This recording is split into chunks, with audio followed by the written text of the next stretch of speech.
Welcome to Raj Bhardwaj cooking tips. एक बार फिर से हाजिर हूँ मैं आपके साथ एक नई वीडियो के साथ, एक नई रेसिपी के साथ। नवरात्रे का पावन पर्व माँ दुर्गा को समर्पण माना गया है। नवरात्रे के 9 दिन माँ दुर्गा के अलग अलग स्वरूपों की पूजा की जाती है। नवरात्रि में अष्टमी और नवमी तिथि का विशेष महत्व होता है और साथ ही अष्टमी और नवमी में जो कंजकाओं के लिए प्रसाद बनता है, पूरी, छोले और हलवा। आज की रेसिपी वही सब है। अष्टमी के दिन माँ महागौरी व नवमी के दिन माँ सिद्धिदात्री की विधि विधान के साथ पूजा की जाती है।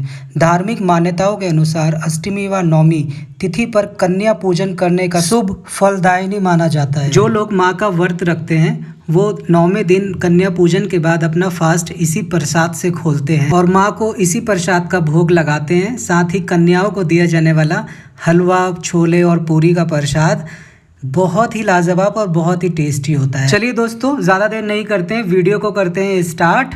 अगर आप मेरे चैनल पर पहली बार विजिट कर रहे हो, मेरी वीडियो को पहली बार देख रहे हो, तो चैनल को ज़रूर सब्सक्राइब करिए, वीडियो को ज़रूर लाइक करिए। चलिए, सबसे पहले हम क्या करेंगे, अपने छोलों को जो है उबाल लेंगे। ये मैंने 3 घंटे छोले भिगाए थे। आप ओवरनाइट भी छोलों को भिगा लोगे तो अच्छे होंगे। ये काले छोले हैं जो मार्केट में बहुत इजीली मिल जाते हैं।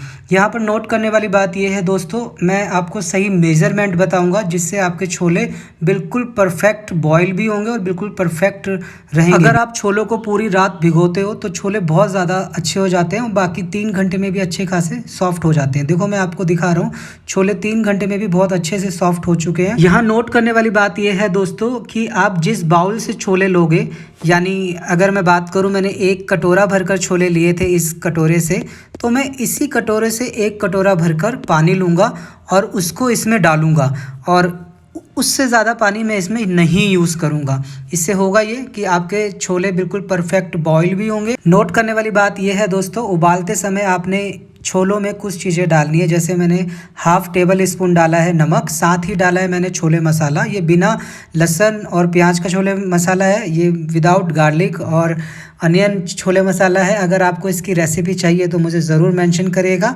अब अपने छोलों को लगा दीजिए 4 से 5 सीटियां और जब तक हम तैयारी करते हैं अपनी पूरी बनाने के लिए आटे की। पूरी का आटा बनाने के लिए मैंने यहाँ पर लिया है 2 कप आटे का। ये गेहूं का आटा है दोस्तों और साथ ही मैंने लिया है टीस्पून नमक का और टीस्पून लिया है मैंने अजवाइन का। अपने हाथों की हेल्प से अजवाइन को थोड़ा सा क्रश कर दीजिए और इसको आप आटे में मिला दीजिए और साथ ही पानी के हेल्प से पूरी का आटे को आप अच्छा से एक डो तैयार करिए। अच्छा, यहाँ नोट करने वाली बात यह है, आपने पूरी का आटा का डो जो बनाना है उसको थोड़ा हार्ड बनाना है। यानी अगर मैं बात करूँ, पूरी का जो आटे का डो होता है वो थोड़ा हार्ड होता है और हार्ड इसलिए करा जाता है ताकि आपकी पूरियाँ जो हैं बिल्कुल फूली फूली बने और बिल्कुल अच्छी बने। ठीक है दोस्तों, आपने इसको अच्छी तरीके से गूंदना है और गूंदने के बाद इसको देखने का तरीका सबसे अच्छा क्या है दोस्तों, जब आप अपने डो पर हाथ रखोगे तो ऐसे बाउंस होगा, है ना, तो आपका आटा बिल्कुल परफेक्ट गूंद चुका है। अब करिए क्या, इसको रखिए बाउल और बाउल को कॉटन के कपड़े से 10 मिनट के लिए रेस्ट कर दीजिए। अब हम बनाते हैं सूजी का हलवा। गैस करिए ऑन, उस पर रखिए कढ़ाई। यहाँ 1/4 यानी 1/4 मैंने घी का लिया है और इसको डाल दिया है। साथ ही मैं इसमें डालूंगा 1 कप सूजी का, जो भरकर 1 कप सूजी है और इसको 2 से 3 मिनट तक मैं लो फ्लेम पर ही अच्छे से रोस्ट करूंगा। यहाँ नोट करने वाली बात यह है कि आपने सूजी को स्लो फ्लेम पर ही भूनना है। अब यहाँ पर आता है मेरा इस रेसिपी का सीक्रेट टिप्स। 1 चम्मच बेसन का, यानी 1 टेबल स्पून मैं इसमें डाल रहा हूँ बेसन और इसको डालने के बाद कम से कम आपने 5 से 6 मिनट तक अच्छी तरीके से सूजी को लो फ्लेम पर भूनना है। सही भूना जाएगा सूजी तो आपका हलवा खिला खिला भी बनेगा और बहुत अच्छा भी बनेगा। अब बनाते हैं हलवे के लिए चाशनी। गैस ऑन कर एक रखिए फ्राई पैन। मैंने जिस कप से सूजी लिया था उसी कप से 1 कप भरकर लिया है यहाँ पर चीनी का। और यहाँ नोट करने वाली बात यह है दोस्तों, सही मेजरमेंट आपका हलवे के लिए होना चाहिए तो हलवा आपका बिल्कुल परफेक्ट बनेगा। यानी अगर मैं बात करूँ, मैं इसी कप से 3 कप पानी का लूँगा। सारा मेजरमेंट हलवे का यही है दोस्तों कि हलवे में आप कितना सूजी डाल रहे हो और कितना पानी डाल रहे हो, आपका हलवा बिल्कुल परफेक्ट बनेगा अगर इस तरीके से बनाओगे तो। यहाँ पर मैं फूड कलर का यूज़ कर रहा हूँ। 1 चुटकी मैंने यहाँ डाला है फूड कलर का। ये बिल्कुल ऑप्शनल है, अगर आप डालना चाहते हो तो डाल दीजिए। फूड कलर का यूज़ नहीं करना चाहते तो मत करिए। यहाँ पर मैं आपको बताना चाहूँगा, ये नारियल है, यानी कद्दूकस करा हुआ नारियल। मैं इसी स्टेज पर नारियल डालूँगा जो हम सूजी भून रहे हैं ना, हल्की आंच पर यानी स्लो फ्लेम पर। और सूजी के साथ मैं नारियल को इसलिए डाल रहा हूँ ताकि इसमें भी थोड़ा सा भुना हुआ टेस्ट आ जाए और बहुत ज़्यादा यम्मी लगता है दोस्तों। अगर आप नारियल डाल रहे हो तो आप इसी तरीके से डालिए। देखिए दोस्तों, चाशनी भी बॉईल हो चुकी है। जब इसमें ऐसा बॉईल आ जाए तो आप बंद कर दीजिए और आप हलवे में इसको डाल दीजिए। इसको भूनने का टाइम जो मैं आपको बताऊं 7 से 8 मिनट मुझे टोटल लगा है। और साथ ही इसी स्टेज पर मैं डालूंगा किशमिश का। अगर आप हलवे में किशमिश डाल रहे हो तो इसी स्टेज पर डालिएगा, बाकी के ड्राई फ्रूट आप लास्ट में डालिएगा क्योंकि उसका क्रंचनेस बरकरार रहता है। अगर आप इसी स्टेज पर डाल दोगे तो वो क्रंची नहीं लगेंगे। इस स्टेज पर आपने डालना है कुटी हुई इलायची का पाउडर। अगर आपके पास इलायची पाउडर है आप वो भी यूज़ कर सकते हो।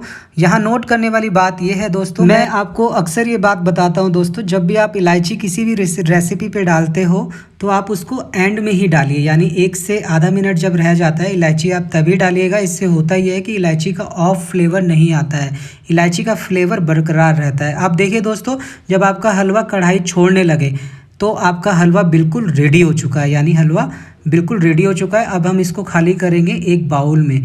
यहाँ पर नोट करने वाली बात ये भी है दोस्तों, आप देखिएगा मैंने पूरा हलवा कढ़ाई से बाउल में डाल दिया है, एक कटोरा में डाला है और कढ़ाई बिल्कुल साफ़ है, यानी बिल्कुल भी चिपका नहीं है, यानी हमारा हलवा बिल्कुल परफेक्ट बना है। सही हलवा का मेज़रमेंट ज़रूर सही होना चाहिए, आपका हलवा बिल्कुल परफेक्ट बनेगा, बिल्कुल खिला हुआ। अब आपके पास जो भी ड्राई फ्रूट है अब इसमें लास्ट में आप गार्निश के साथ डाल सकते हैं।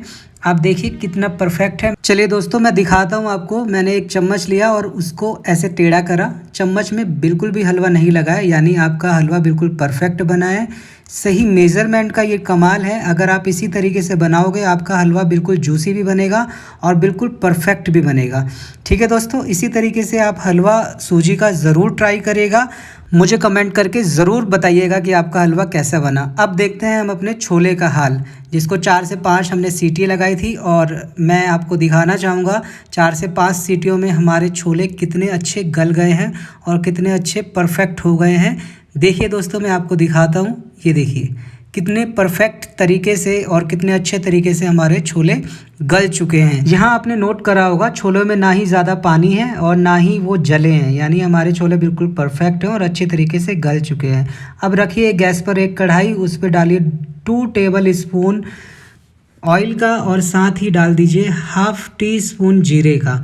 यहाँ जीरा डालने के बाद इसको आप थोड़ा सा रोस्ट करिए और साथ ही इसी स्टेज पर आप डालिए ½ टी स्पून हल्दी का, और हल्दी डालने के बाद इसी स्टेज पर आप डालिए सूखा धनिया यानी धनिया पाउडर, और साथ ही डालिए 1 टीस्पून लाल मिर्चों का और 1 टीस्पून डालिए इसमें अमचूर पाउडर, और इसको अच्छी तरीके से आप रोस्ट करिए। अगर आप स्पाइसी छोले पसंद करते हो तो आप इसमें मिर्च और डाल सकते हो, बट ये माँ का भोग है यानी बच्चों के लिए है, कंजगांव के लिए है, तो आप इसमें कम ही मिर्च डालिए, ज़्यादा अच्छा है।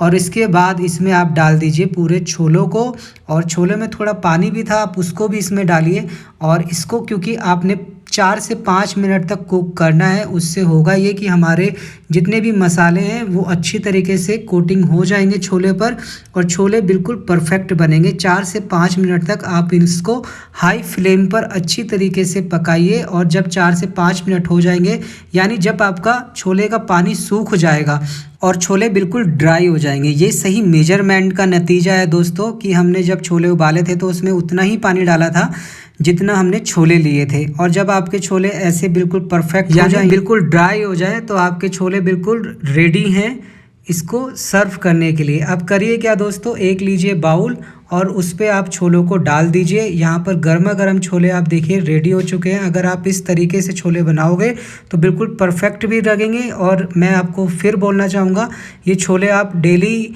बेसिस में भी बना सकते हो, आपके छोले बिल्कुल लाजवाब बनेंगे इस तरीके से आप अगर बनाते हो तो। और अगर बात नवरात्रि पूजन में कन्याओं के लिए है तो ये छोले कन्याओं को और आपको और आपकी फैमिली को बिल्कुल पसंद आएंगे और बिल्कुल खाने का मज़ा दुगना कर देंगे। अब रखिए एक कढ़ाई, उस पर डालिए तेल, क्योंकि अब हम बनाते हैं पूरियाँ बनाने के लिए मैंने यहाँ पर तेल का यूज़ कर रहा हूँ दोस्तों। आप घी का भी यूज़ कर सकते हो, आपका जो चॉइस है आप उस चॉइस के हिसाब से यूज़ कर सकते हो। हाँ, अगर आप देसी घी में पूरियाँ बना रहे हो तो पूरियों का टेस्ट भी ज़्यादा अच्छा लगेगा और खाने में भी बहुत ज़्यादा स्वादिष्ट लगेगी। अब जो हमने आटे का डो रेडी करा था उसको देखते हैं, 10 मिनट हो चुके हैं। आप उस डो को देखिए बिल्कुल परफेक्ट है। अब आपने करना क्या है, इसमें से लेना है थोड़ा सा लोई बनाने के लिए आटा, और उसको करना क्या है, अपनी दोनों हथेलियों की हेल्प से हल्का दबाकर आपने बिल्कुल परफेक्ट सा एक लोई बनानी है। और यहाँ नोट करने वाली बात यह है, जब नॉर्मल जो रोटी का आटा होता है उसका हम लोई बनाते हैं, उसकी आधी आपने इसमें लोई बनानी है, यानी आधा उतना आटा लेना है पूरी बनाने के लिए। और एक कटोरी में रख दीजिए घी या तेल, और साथ ही चॉपिंग बोर्ड या फिर आप के पास चकला है आप उसका भी यूज़ कर सकते हैं पूरी बनाने के लिए। और आपने एक बेलन की हेल्प से थोड़ी सी पूरी को आगे रोल करना है और थोड़ा सा साइड में, और आपकी पूरी बिल्कुल रेडी हो जाती है, बिल्कुल परफेक्ट हो जाती है। और मैं ये बोलना चाहूँगा दोस्तों, रोटी बनाने से इजी पूरी बनाना है। और इसी तरीके से मैं सेकंड पूरी भी आपको बनाकर दिखा रहा हूँ। और इस तरीके से अगर आप पूरी बनाना चाहते हो तो आप इस तरीके से बनाइए पूरी, और बिल्कुल परफेक्ट भी बनेगी, बिल्कुल अच्छी भी बनेगी। बट यहाँ पर मैं आपको बताना चाहूँगा, कुछ लोग मेरी तरह बहुत आलसी होते हैं। वो सोचते हैं कि यार ये लोई बनाने वाला झंझट ना ख़त्म हो जाए और हमारी पूरियाँ बिल्कुल परफेक्ट भी बने, अच्छी भी बने। अब जो तरीका मैं बता रहा हूँ ये तरीका उन लोगों के लिए है जो मेरी तरह बहुत ज़्यादा आलसी हैं। एक बड़ा सा लीजिए लोई और उसको अच्छे से रोल कर लीजिए, और किसी नाइफ़ की हेल्प से, किसी चाकू की हेल्प से इक्वली सारा कट लगा दीजिए, और आपका जो रोल बनाने का यानी लोई बनाने का जो झंझट है ना वो बिल्कुल ख़त्म। आपने इस तरीके से पूरी बनाइए, बिल्कुल परफेक्ट बनेंगी और फूलेंगी भी। आप सारी पूरियों को इसी तरीके से भी बना सकते हो। और ये तरीका मैंने आपको बता दिया है कि आपने पूरी बनानी कैसे है, दोनों ही तरीके मैंने बता दिए। क्योंकि अगर मैं बात करूं, मेरे को जो सेकंड वाला तरीका मैंने आपको बताया वो तरीका बहुत ज़्यादा इजी लगता है और बहुत ज़्यादा अच्छा भी है, और पूरियाँ भी बहुत ज़्यादा परफेक्ट बनती है। इसी तरीके से मैंने सारी पूरियों को अच्छे से बना लिया है और अच्छे से बेल लिया है। अगर मैं आपको दिखाऊं, आप देखिए सारी पूरियाँ बिल्कुल परफेक्ट है, बिल्कुल परफेक्ट साइज़ है। अब करना क्या है, जो हमने तेल रखा था वो भी बिल्कुल गर्म हो चुका है। यहाँ नोट करने वाली बात ये है दोस्तों कि आपने पूरियों के लिए जो तेल चाहिए होगा, यानी आपने जो पूरियों के लिए तेल रखा है वो बिल्कुल हाई फ्लेम पर होना चाहिए। अगर आपको पूरियाँ बिल्कुल फूली फूली चाहिए तो उसके लिए आप दो चीज़ें ज़रूर नोट करिएगा और दो चीज़ें ज़रूर यूज़ करिएगा। पहला, आपका जो पूरी का आटा है वो बिल्कुल परफेक्ट होना चाहिए, यानी टाइट गूंदा होना चाहिए। सेकंड, जो आपका तेल का फ्लेम होना चाहिए, यानी जो आपने कढ़ाई गैस पर रखी है उसका जो फ्लेम होना चाहिए बिल्कुल हाई होना चाहिए। इससे होता यह है कि आपकी पूरियाँ बिल्कुल फूली फूली बनती है। यहाँ नोट करने वाली बात यह है दोस्तों कि आप पूरियों को डीप फ्राई कर रहे हो, यानी तेल में अच्छी तरीके से तल रहे हो, तो जब तक उसका कलर सुनहरा नहीं हो जाता यानी गोल्डन ब्राउन नहीं हो जाता तब तक आपने पूरियों को तलना है। और एक चीज़ नोट और करेगा, आपकी कढ़ाई में जितना स्पेस हो उतनी ही पूरियाँ डालेगा। यानी अगर मैं बात करूं, इस कढ़ाई में 2 से 3 पूरियाँ आसानी से डल सकती हैं, तो मैं उसी तरीके से पूरियों को तलूँगा, डीप फ्राई करूँगा। इससे होता यह है दोस्तों, पूरियों को अच्छा स्पेस मिल जाता है, ऑयल पे अच्छी तरीके से वो चढ़ जाती हैं, और पूरियों को अच्छा स्पेस मिलने के कारण वो अच्छी फूलती भी हैं। इसी तरीके से मैंने सारी पूरी रेडी करी, आपने देखा होगा हर एक पूरियाँ फूल रही है और बिल्कुल परफेक्ट बन रही है। ये नतीजा सिर्फ और सिर्फ सही मेजरमेंट का कमाल है और सही फ्राई करने का कमाल है। देखिए दोस्तों, सारी पूरियाँ हमने इसी तरीके से रेडी करी। देखिए दोस्तों, इसी तरीके से मैंने माता का भोग रेडी करा। मैं आप सबसे रिक्वेस्ट करूँगा, आप सबसे ज़रूर बोलूँगा कि आप इस तरीके से भोग को ज़रूर बनाइए। बिल्कुल इजी तरीका है, बिल्कुल आसान तरीका है।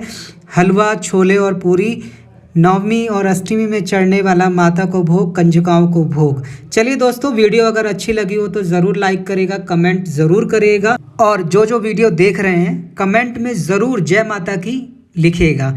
चलिए दोस्तों, मैं आपको मिलूंगा नेक्स्ट रेसिपी के साथ, नेक्स्ट नई वीडियो के साथ। और हाँ, अगर आप कोई रेसिपी मेरे तरीके से जानना चाहते हो तो कमेंट में मुझे ज़रूर मेंशन करिएगा। चलिए दोस्तों, माँ दुर्गा आपके घर पर धन दौलत से भरपूर रखे, और आपको और आपके पूरे परिवार को नवरात्रि की हार्दिक शुभकामनाएं। और मेरी प्यारी सी YouTube फैमिली का हिस्सा बनने के लिए आप सबको ढेरों शुभकामनाएं और हार्दिक अभिनंदन। Thank you for watching this video.